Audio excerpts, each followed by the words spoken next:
Your airline ticket used to be an all-inclusive thing, covering seat booking, suitcases, carry-on luggage, meals, and other services. Now, thanks to unbundling, all those things once offered as part of your standard ticket are now extras, even things like legroom. They're tacked on to the base price of the ticket if you purchase them. It's basic economics 101, and as much as we don't necessarily like it, there's going to be somebody who says, you know what, I don't need those extra amenities. I don't need to have a snack or a beverage on the plane if it's going to cost me an extra $20, $30, $50. In 1978, President Jimmy Carter signed a bill deregulating the airline industry, which meant airlines, not the Civil Aeronautics Board, could set ticket prices to be more competitive. Over the years, the changing business landscape, which includes unpredictable fuel prices, overall operational costs, and increased competition, have forced airlines to look for more ways to generate a profit, and that means more fees on tickets. Now, Southwest Airlines joins that move, adding a new fee, forcing plus-size passengers to buy 2 seats. It's been a long-standing policy for 30 years in favor of the policy that is used by most of the other major carriers, which is that if you cannot fit within the 2 armrests for your seat, then you are required to buy another seat. Tired of being nickeled and dimed by other airlines? Is this your first flight? On Southwest Airlines, we don't charge fees for stuff that should be free. Southwest, fees don't fly with us. For years, Southwest positioned itself as the airline that avoided junk fees and made a big deal out of the fact that bags flew free.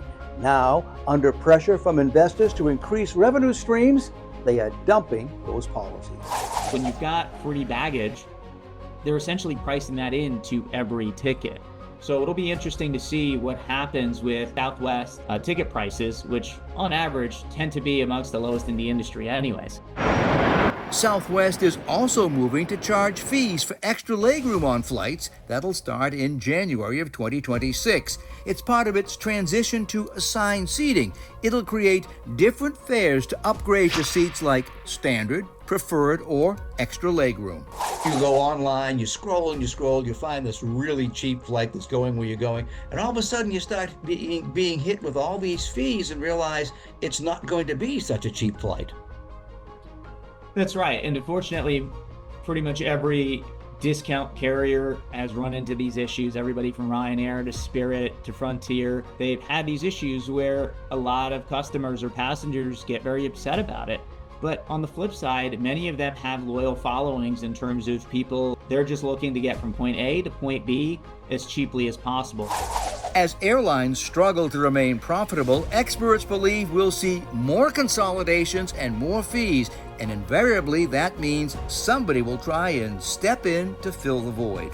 I think the industry is primed for an industry leader right now. There probably is a better way to do things, and I'm hoping, and as I think we all are, that an airline comes in and is nuanced in its thinking and finds a way to continue to remain profitable while continuing to increase comfort and amenities for all of its passengers. Experts believe in the next 5 years or so, the industry will continue to add more and more premium ticket fees, while consumers fight back by combining business and leisure into a single trip to save money on vacations.